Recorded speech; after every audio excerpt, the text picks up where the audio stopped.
Bom dia, Nonona.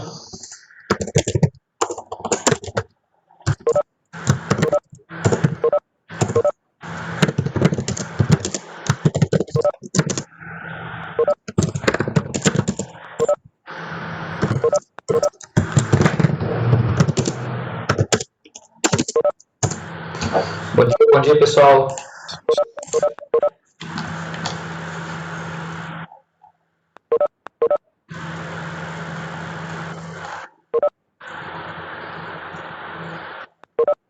Bom dia, Júlia.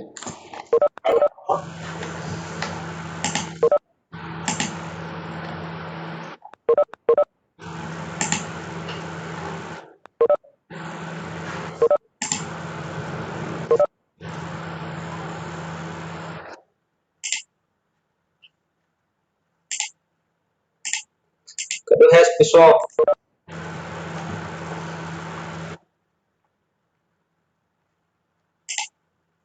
Bom dia, Elisa. Bom dia, Isadora. Bom dia, Luísa. Bom dia, Isabelle. Bom dia, Lívia. Bom dia, Amanda. Tá carregando o PowerPoint aí, espera aí. Bom dia, Amanda.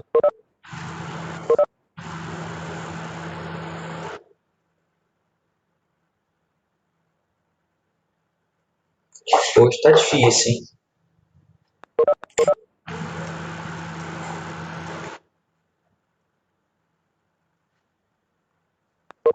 Bom dia, Igor. Bom dia, Lara.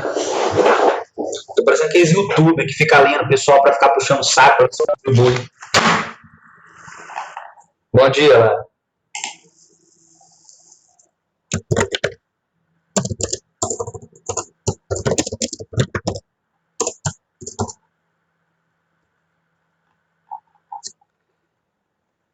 Gente, tá dormindo? Hoje é segunda-feira? Cadê?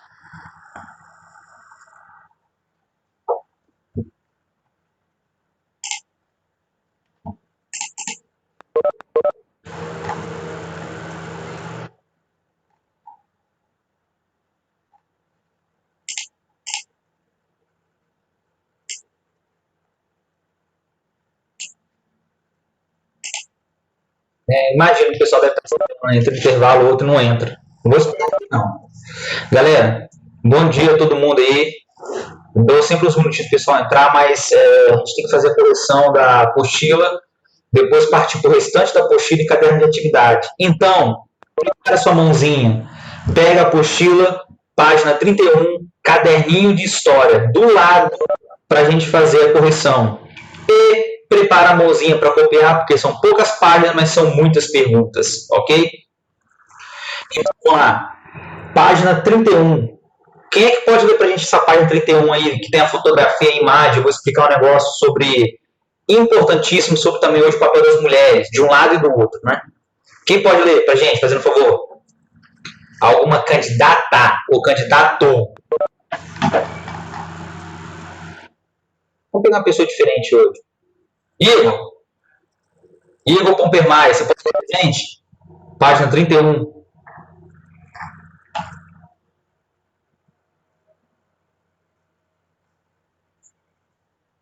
Aí, um que deve estar jogando. Tá sem microfone? Tá. Você vai pro céu ainda. Talvez. Vamos pegar uma outra pessoa. Lila, lê pra gente a apostila da página 31, fazendo favor. Tenho certeza que você é uma aluna excelente. Lê pra gente. Não pode. José Pedro de Orsi pediu live pra mim, aula online. Lê pra mim a página 31, fazendo favor.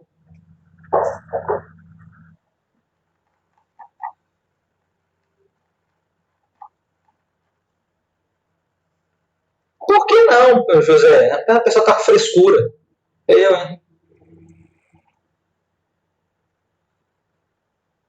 Sei. Ronald, lê pra gente a página 31.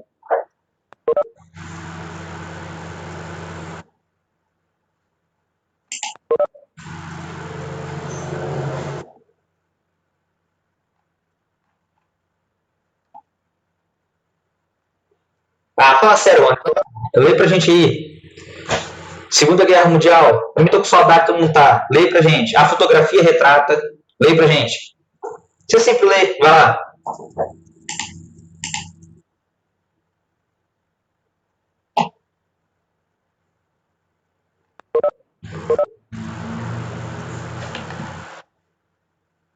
Aham, sei. Rafael Pelissari, lê pra gente aí, página 31.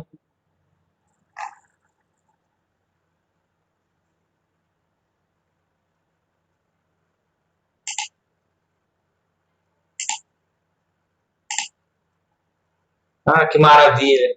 Então tá bom. Júlia, os mesmos de sempre, as corajosas. Lê pra gente, Júlia, fazendo favor. Mesma historinha de sempre. Página 31. Isso aí, lê pra gente, Júlia. O mundo é das corajosas, por isso as mulheres não. Só eu que sou corajosa, né, professor? Isso aí, do moral mesmo. Pode ler. A fotografia retrata o 6º Congresso do Partido Nazista ocorrido em 1934, que reuniu mais de 30 mil pessoas na cidade alemã de Nuremberg, um ano após Hitler chegar ao poder. Lê pra gente do lado as questões aí, observando. Observando a imagem, faz o que se pede. Qual a citação das ideias nazistas pela população alemã? Cite as principais ideias defendidas pelo Partido Nazista com o intuito de chegar ao poder. Antes de eu deixar você quer responder, Júlia? Professor? Você quer ou não? Então vamos lá. Eu coloquei aqui no chat de vocês o nome de uma cineasta chamada Leni Riefenstahl. E esse congresso aqui, dessa imagem, no congresso dessa imagem, ela gravou um documentário chamado, um filme chamado O Triunfo da Vontade. Você encontra na internet O Triunfo da Vontade. Adolf Hitler, todo mundo sabe disso, e é uma das características do regime totalitário, é criar símbolos de massa, manipular a população, criar um culto ao líder. E ele sabia da importância do rádio e do cinema que estava nascendo. Não da televisão, do cinema. Do cinema, ainda mudo, preto e branco. Aqueles filmes tipo que nós vimos o ano passado, que era o do Charlie Chaplin, que nós vimos lá, Tempos Modernos. Se você for pesquisar, na aula passada eu falei um monte de nome de filme que retrata a Segunda Guerra Mundial. E lógico, mostrando a visão dos americanos, ingleses e russos. Só que a Leni Riefenstahl, ela era a cineasta queridinha de Adolf Hitler. Por quê? Adolf Hitler começou a investir muito em propaganda, em programas de rádio, em filmes, para exaltar o nazismo, exaltar os símbolos nazistas, suástica, e exaltar o povo alemão, naquela filosofia da superioridade ariana. E o auge disso é em 1934, quando há esse congresso nazista, que a Leni Riefenstahl grava o famoso O Triunfo da Vontade. Professor, eu posso ver? Pode, mas você tem que ver com o seguinte olhar.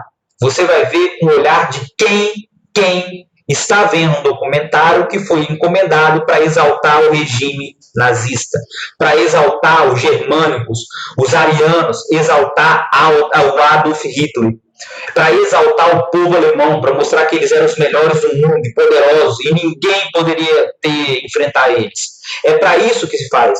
Em 1966, Adolf Hitler mandou fazer um outro documentário chamado Olímpia. É quando foi feitas as Olimpíadas lá antes da guerra na cidade de Berlim.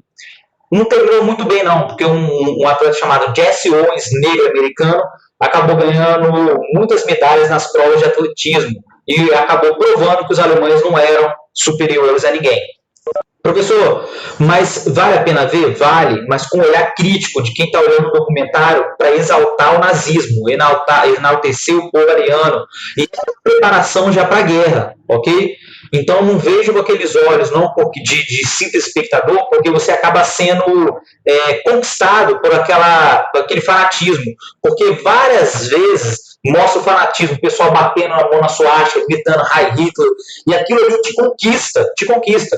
Há um jornalista, esqueci o nome dele, há um jornalista, se não me engano, americano ou britânico, que esteve na Alemanha antes da guerra, e ele estava num desses comícios, nessas reuniões nazistas, e ele não percebeu e começou a bater continência e saudar Adolf Hitler.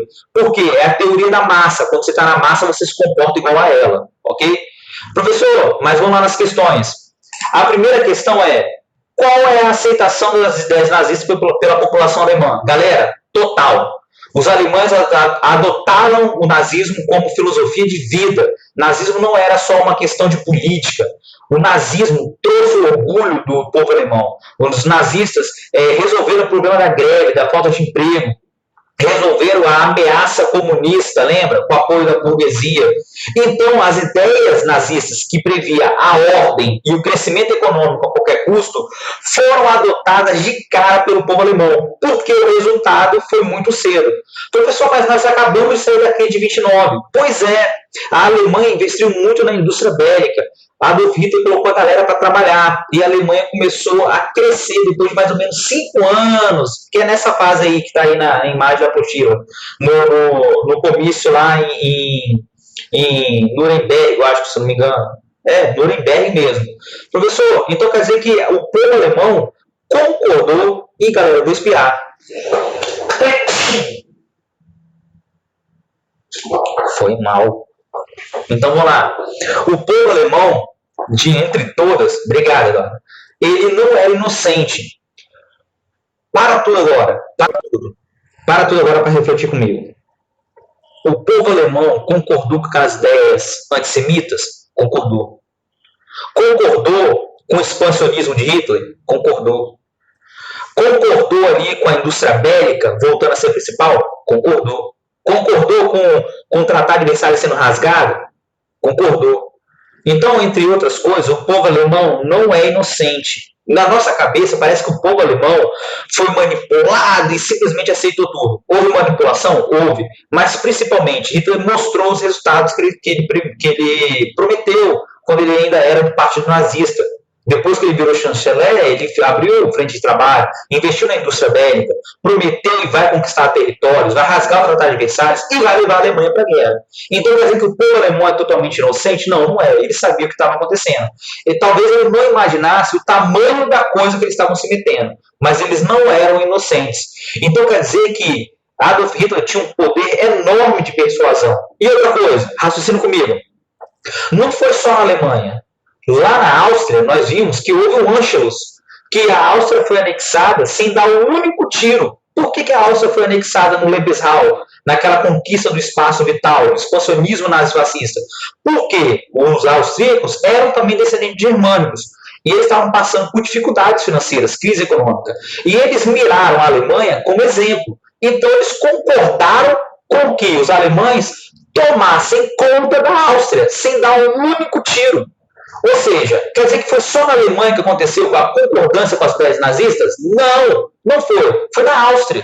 E muitos outros países olhavam o fascismo e o nazismo e achavam bonito. Vou dar um exemplo. O Brasil de Getúlio Vargas, do Estado Novo, achava ele maravilhoso. Tinha americanos que falavam que o regime nazista era um exemplo para o mundo, um exemplo de recuperação econômica, um exemplo de governo, um exemplo de ordem. Então quer dizer que o povo alemão também é inocente? Não, não é. Ele concordou com as ideias de Hitler. Talvez não todo mundo imaginasse o que ia acontecer, mas eles concordaram. Essa que é a verdade. Então a primeira está aqui, ó. Como não tem número 1 e 2, eu coloquei na parte de cima. Copia, para depois falar que não deu tempo de copiar o slide todo. Então, Júlio, já acabei respondendo, não era só manipulação, eles concordavam com essas ideias. Havia manipulação das massas, propaganda e tudo, mas eles concordavam, Júlio. Concordaram, ok? Tranquilo? A segunda, cite as principais ideias defendidas pelo Partido Nazista com o intuito de chegar ao poder. Então, nós estamos falando daquele capítulo, lá, ó, regimes totalitários. Não é desse capítulo. Você tinha que procurar a resposta nos regimes totalitários. E eu aposto que tem um monte de gente apagando e refazendo, ou então copiando a correta. Por quê? Vamos lá, um a um. Primeira coisa, quando Hitler vira chanceler, o que ele começa a fazer? Rasgar o Tratado de Versalhes. Exemplo, rearmar a Alemanha. Acabei de falar. Depois, ele começa o seu expansionismo, o famoso Lebensraum, o espaço vital. Ele começa a expandir sobre os territórios que haviam sido perdidos na Grande Guerra e enfraquece a Liga das Nações. Ele vai conquistar o território dos Sudetos, ele vai fazer um Anschluss lá na Áustria, ele vai avançar sobre a Renânia e até chegar lá na Polônia e conquistar a Polônia porque ele queria tomar o porto de Danzig, que era o corredor polonês. E a Liga das Nações vai se omitir porque não vai conseguir enfrentar Adolf Hitler. Ele vai reativar a indústria bélica, o que era proibido pelo Tratado de Versalhes. Olha ele rasgando o tratado.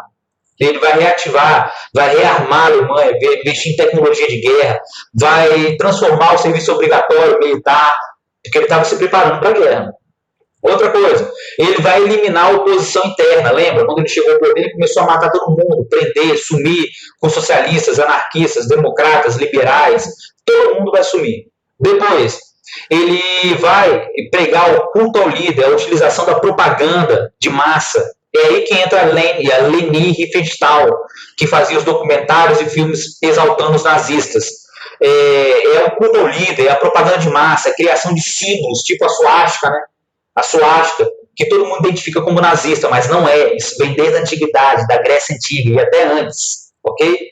Depois, ele prometeu e criou empregos. Aí que ele começa a conquistar literalmente as massas, tirar a Alemanha da crise. Lembra da hiperinflação? Ele vai tirar a hiperinflação e vai fazer o país crescer novamente. Ele vai investir na indústria de base. Depois, ele vai criar um partido único, vai eliminar todos os partidos de oposição e só vai ter um. Qual é o partido? Partido Nacional dos Trabalhadores Socialistas Alemães. É o partido nazista. E depois ele vai pegar o ódio aos judeus, que para eles foram os caras que foram responsáveis pela derrota na Grande Guerra. Não pode esquecer isso. Isso é importantíssimo. Ódio aos judeus, perseguição. Eram eles que roubavam a riqueza da Alemanha. Foram eles que ajudaram a Alemanha a ser derrotada. São traidores. E por último, e mais importante, é o desejo de uma revanche contra os países que derrotaram o Império Alemão na Grande Guerra. Principalmente quem? Inglaterra e França. Pergunta ou cálice para sempre? Tinha, o serviço obrigatório era 18 anos. Só que Hitler fazia, como é que eu vou dizer?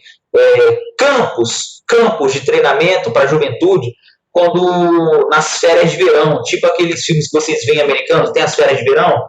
Hitler preparava a juventude para a guerra desde pequeno, levando essa criançada, muitas vezes 1, 2 vezes ao ano, para grandes acampamentos nazistas da juventude hitlerista, acampamentos de verão. Eles serviam mais tarde, mas eles eram preparados desde pequeno, Júnior. Essa é a verdade. Dúvidas? Reclamações? Chore agora ou cale-se para sempre, que eu vou passar. Já copiaram? Podemos passar?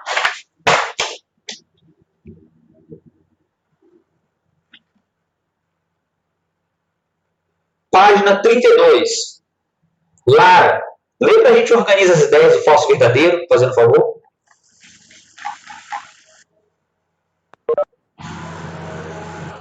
Tá me ouvindo, professor? Perfeito. Tá. Sobre a Europa no período entre guerras, assinale V para as alternativas verdadeiras e F para as falsas.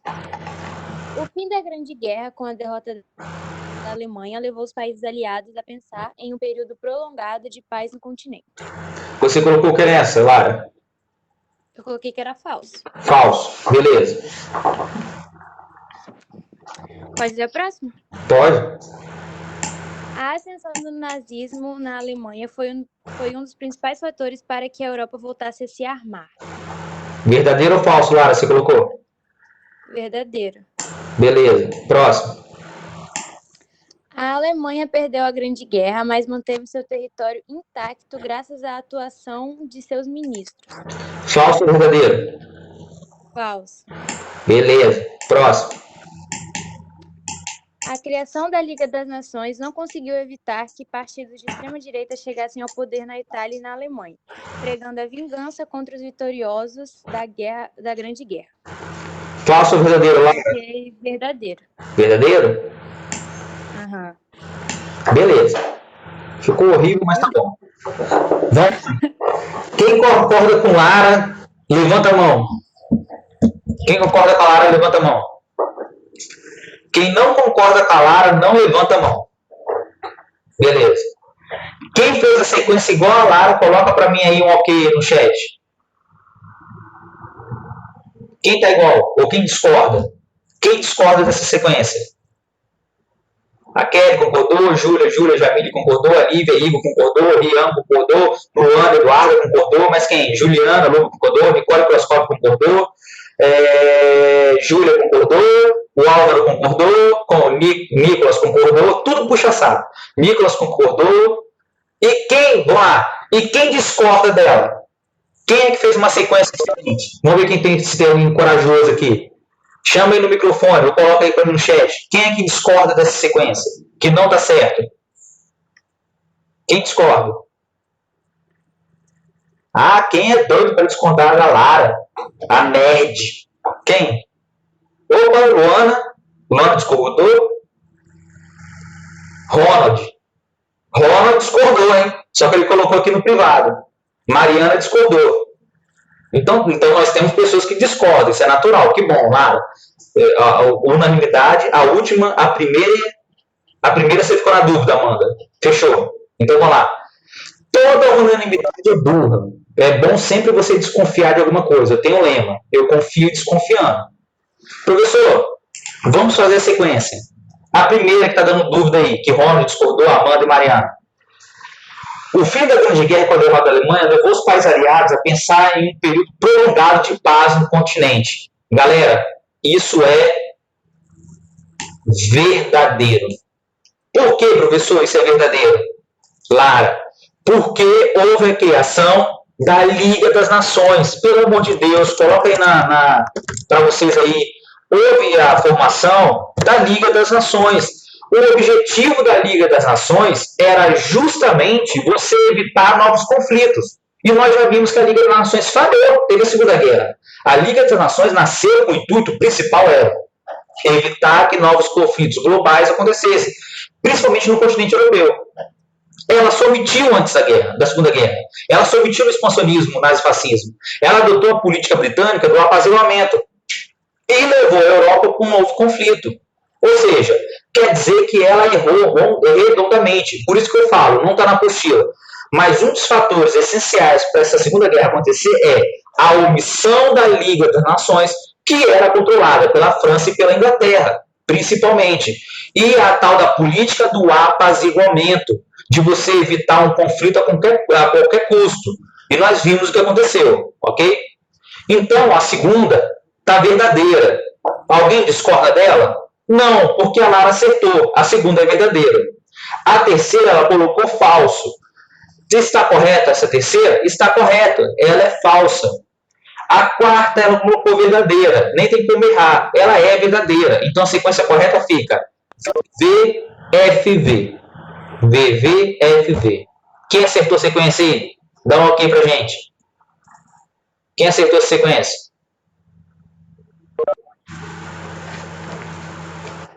Mariana Damasceno Silva.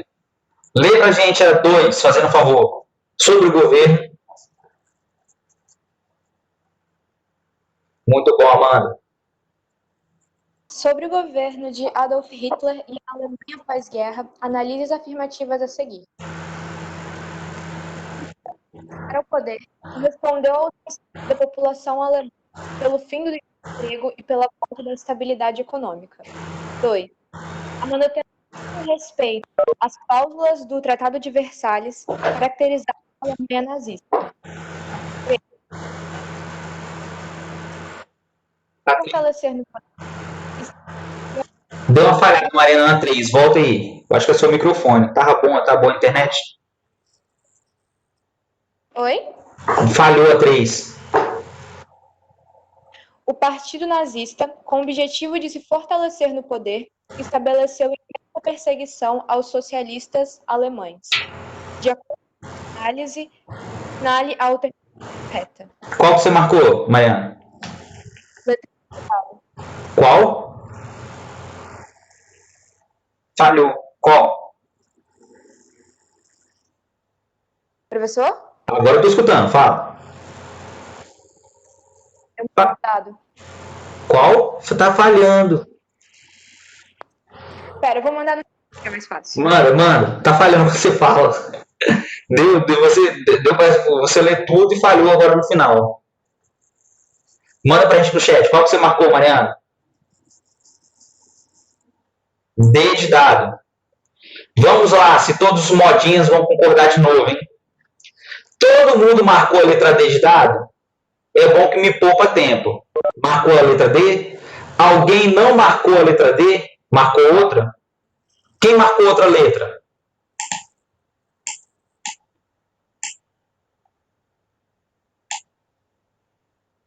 Todo mundo marcou a D? Então vamos lá. Letra D. A letra D está falando 1 e 2 estão certas. 1 e 3 estão certas. A letra D. Por que a 2 está errada? Vamos lá. A manutenção do respeito às cláusulas adversárias caracterizaram a Alemanha nazista. Gente, isso é super falso e errado. A Alemanha tinha a pretensão de conquistar o espaço vital, queria reconquistar os territórios perdidos, queria rasgar o Tratado de Versalhes, queria derrotar a França, queria derrotar a Inglaterra, que foram as grandes vitoriosas. Então, a letra correta é a letra D. 1 e 3 estão corretas. Não caem em pegadinha. Se bem que é até complicado cair em pegadinha da Segunda Guerra Mundial, porque as coisas são bem claras. Adolf Hitler, mesmo antes, lá no Mein Kampf, já falava que a Alemanha merecia um espaço vital. Aonde houvesse alemão, aonde houvesse germânico, que era uma raça superior, eles deveriam estar conquistando o território. E é isso que ele vai fazer quando ele chegar ao poder. Ele vai conquistar os territórios na Europa perdidos. Ok? Podemos passar para outra página? E dessa maneira, página 35.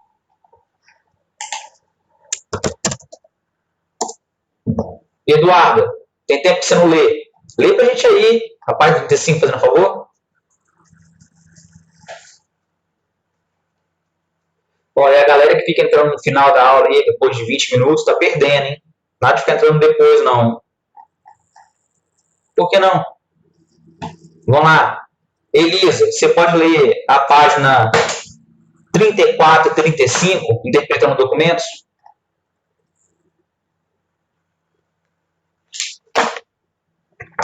Tá ouvindo? Tô. Interpretando documentos. Uma das questões mais importantes ao estudarmos a Segunda Guerra Mundial é entendermos como o mundo passou por um conflito de tamanha proporção pouco tempo depois de ter vencido a Grande Guerra. A obra a seguir, de Belmonte, ironiza a situação vivida na Europa na década de 1930. Lê lá pra gente achar, fazendo um favor, Elisa. O pior surdo é aquele que não quer ouvir. Há muito tempo que o senhor está aí incomodando minha afilhada. Falamos claro. As suas intenções são boas? Não, senhor. Ah, bem, pensei que suas intenções não eram boas. Elisa, você conseguiu responder A, B, C e D?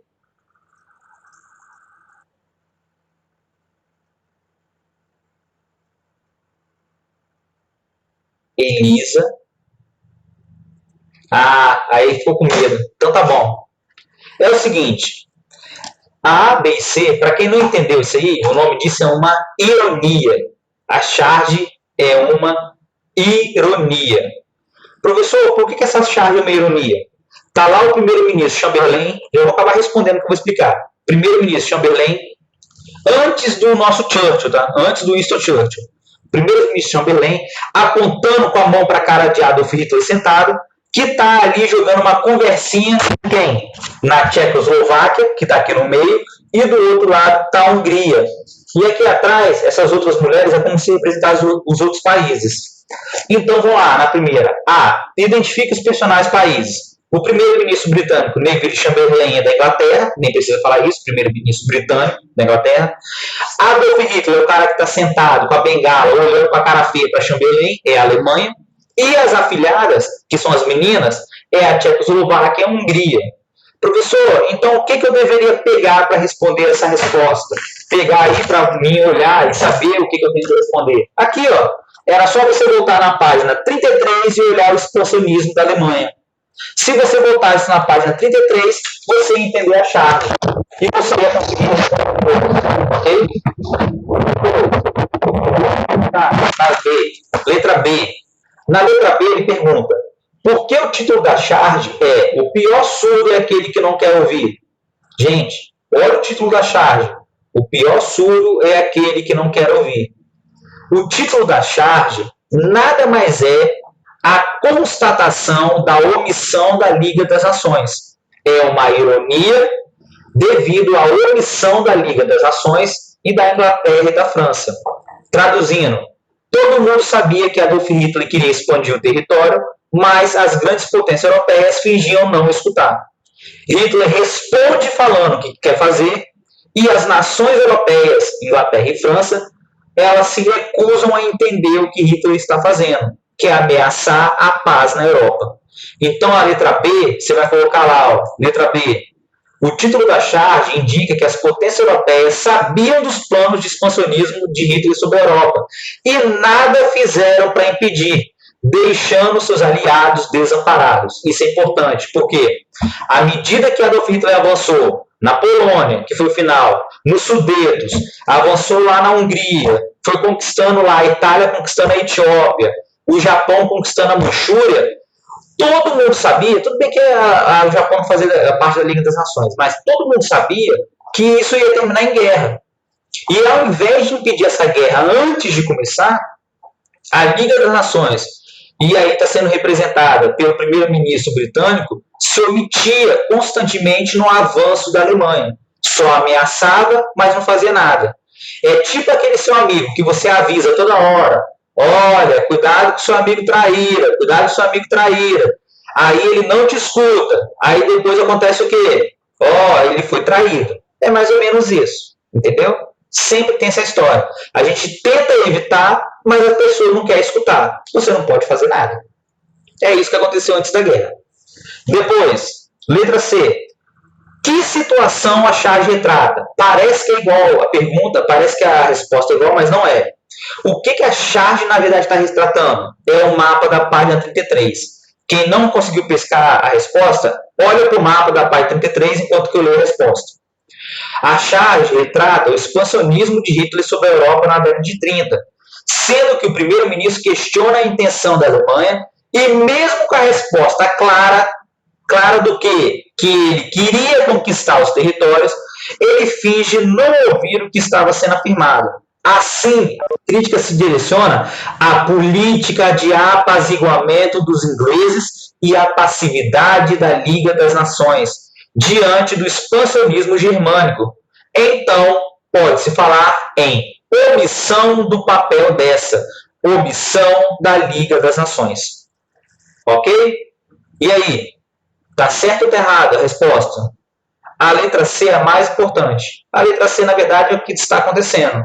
A Alemanha está anexando os territórios, enquanto que a Inglaterra está apelando para a política de apaziguamento, se omitindo nessa expansão para a Liga das Nações, deixando o Adolf Hitler tomar conta do território.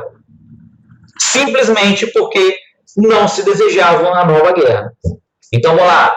Falhou a Inglaterra, falhou a Liga das Nações, falhou a França, e Adolf Hitler foi crescendo e virando um monstro, conquistando todos os territórios que ele desejava. Infelizmente, essa foi a verdade. Professor, mas a guerra não poderia ter começado antes se a Inglaterra ou a França peitasse a Alemanha? Poderia. Ou então Hitler poderia ter dado um passo atrás, se sentir ameaçado, e ter esperado pelo menos um tempo maior, o que não aconteceu. Ok? Em 1939 começa a guerra. Depois, a letra D de dado. A letra D de dado é: por que as grandes potências europeias se comportaram como o homem em pé retratado na charge? Ou seja, não querendo ouvir as admissões da intenção de Hitler. Aí está a questão. Vamos trazer essa pergunta. Por que a Inglaterra e a França deixaram Hitler fazer o que fez? Porque a Inglaterra e a França deixaram Hitler fazer o que fez até invadir a Polônia no dia 1º de setembro. Aí foi a gota d'água, aí depois eles reagiram. Inclusive, abandonaram a Polônia. A Polônia teve que lutar a se virar sozinha. A letra D é a constatação do fracasso da política. Deixa eu só olhar esse passo aqui.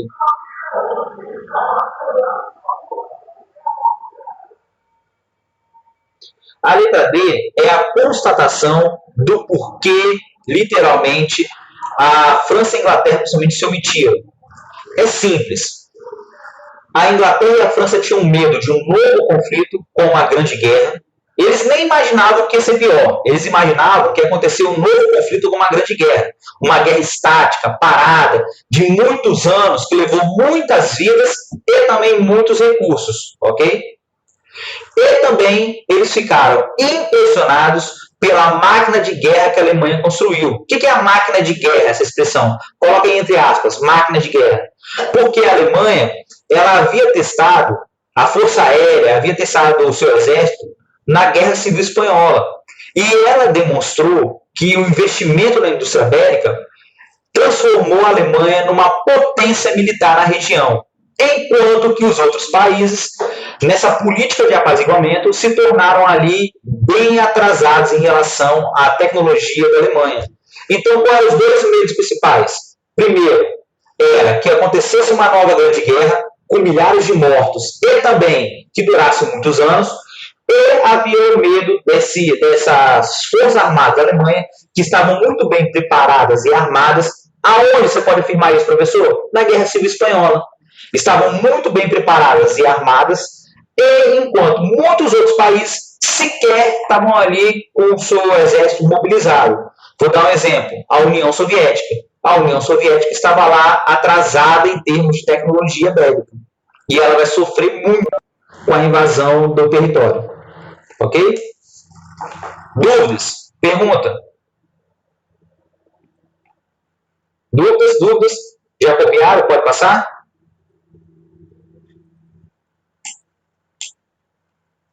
Então vai lá, copia rápido ali. Copia. Quem está copiando aí? Lara está copiando, pessoal. Então vamos lá. Copia. Professor, alguém era amigo de alguém aí? Não, não é. Nenhum país é totalmente amigo do outro. Enquanto que a Inglaterra muitas vezes estava ali ameaçando a Alemanha, a França também ameaçava, a Alemanha estava testando. Enquanto que ninguém reagisse, eles continuavam expandindo. E Hitler não ia parar. Se dependesse de Hitler, ele ia conquistar a Europa toda sem dar um tiro. Enquanto que a Alemanha e a França estavam fazendo a política de apaziguamento, Hitler só estava anexando o território. Então, para ele, não fazia diferença. Entendeu? Não fazia diferença.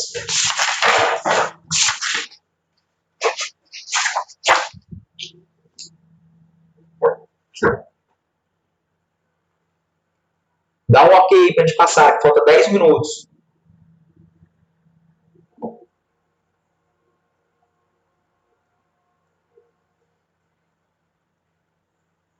Lara já foi, vai. Amanda, a pessoa já copiou? Foi? Não, a aula é para copiar mesmo. Quando eu estou explicando, vocês vão copiando, tirando as dúvidas.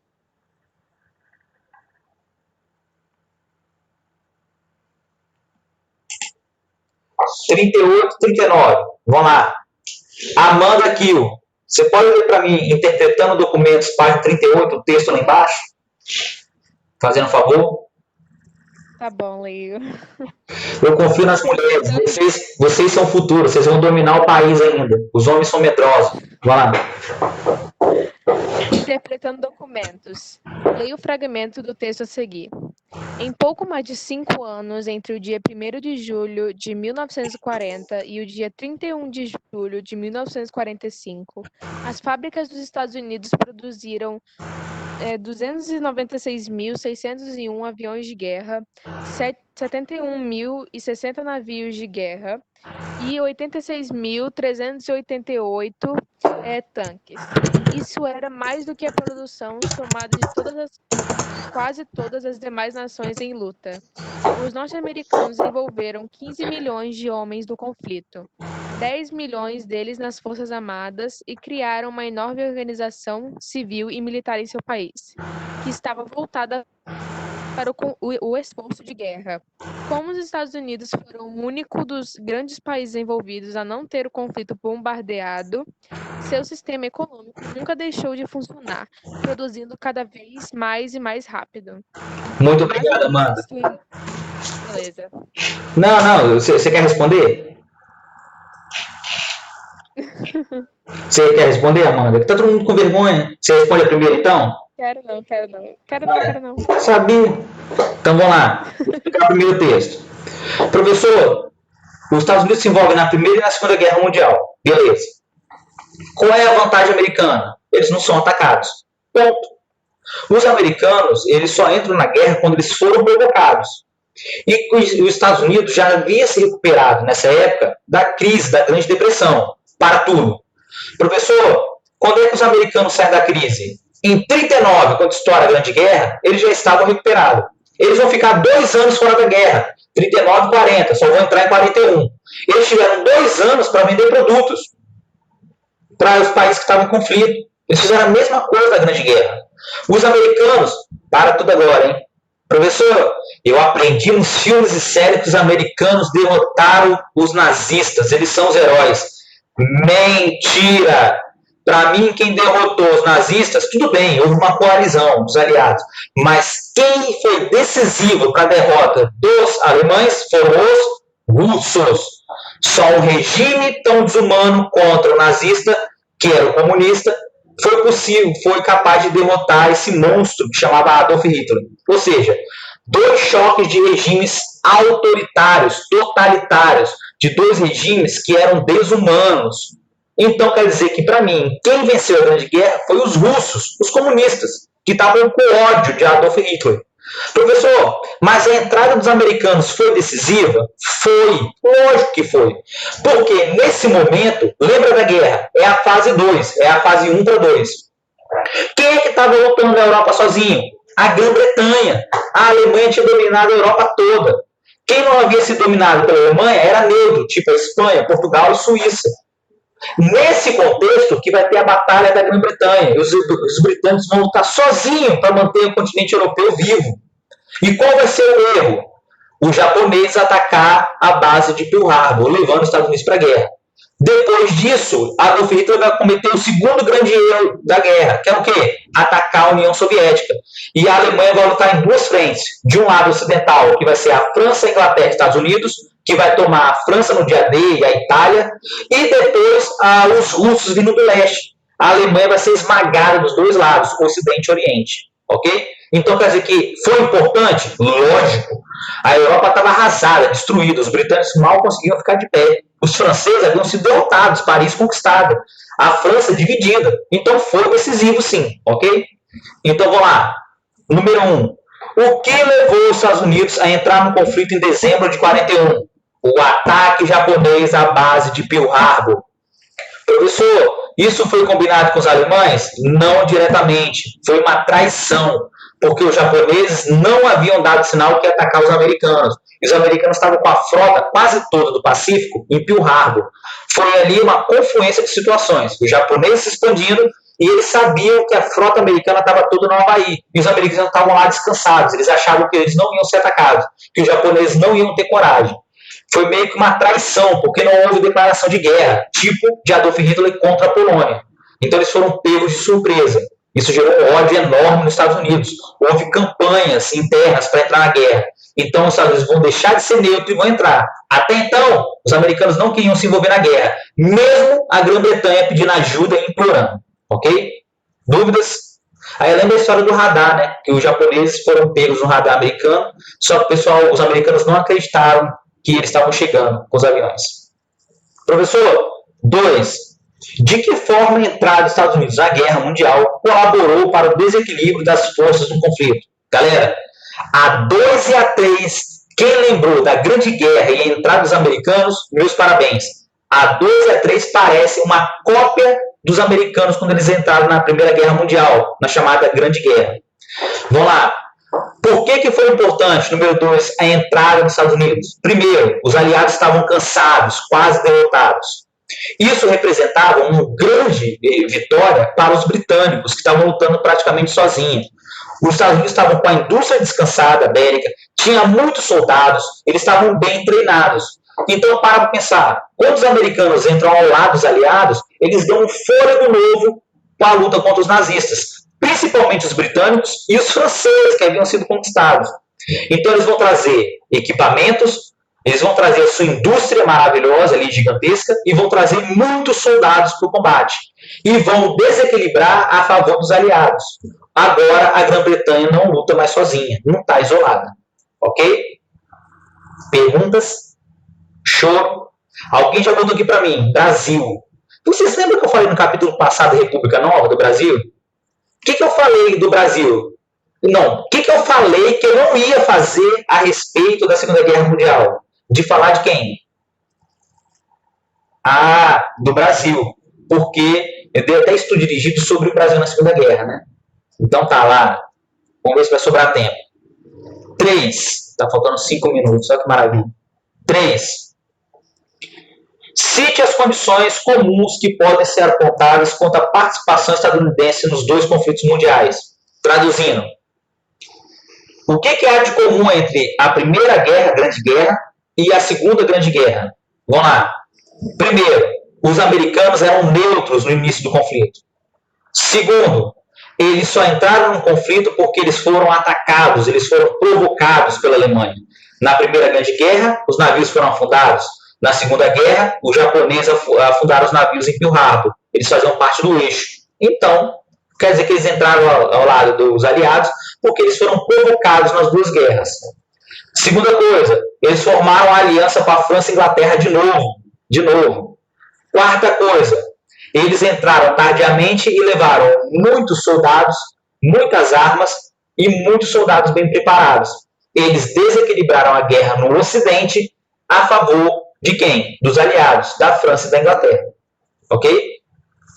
Lívia, tirou a dúvida? Conseguiu ou não? Essa última. Entendeu ou não?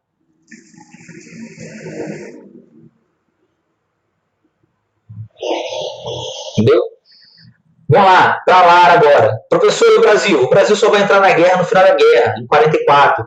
Os navios brasileiros vão ser afundados pelos submarinos alemães. Eu já contei essa história. Submarinos alemães. Vai haver uma mobilização popular. O Brasil vai formar a FEB e a FAB e vai mandar mais ou menos 50 mil soldados para lutar lá na Itália, na campanha da Itália. O dia D vai ser na França e vai ter a conquista da Itália. O Brasil vai lutar na Itália, ok?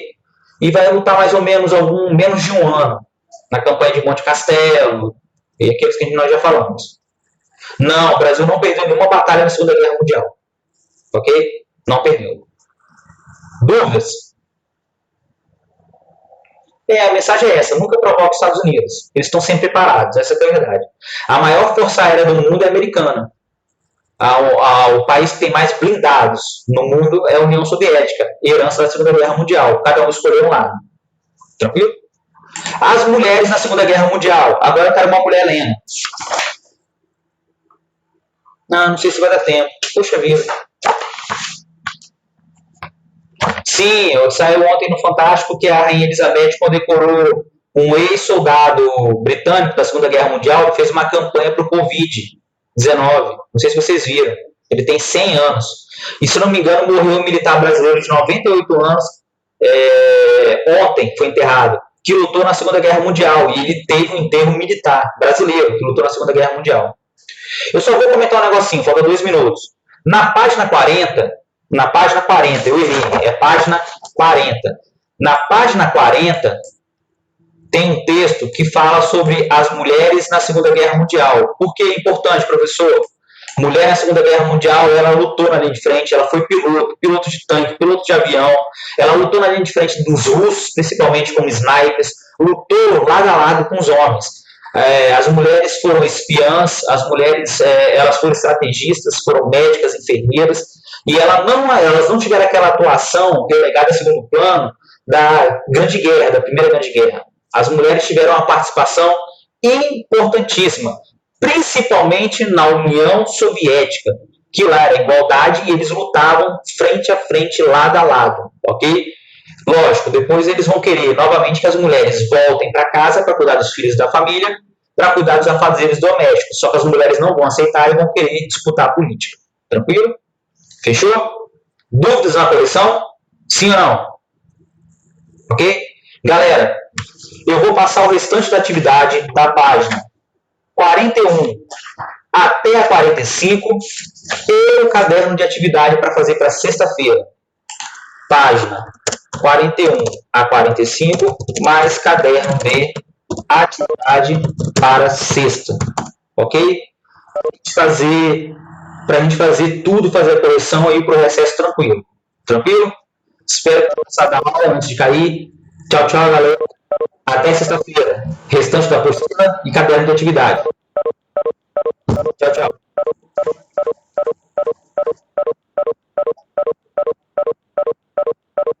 Tchau, tchau.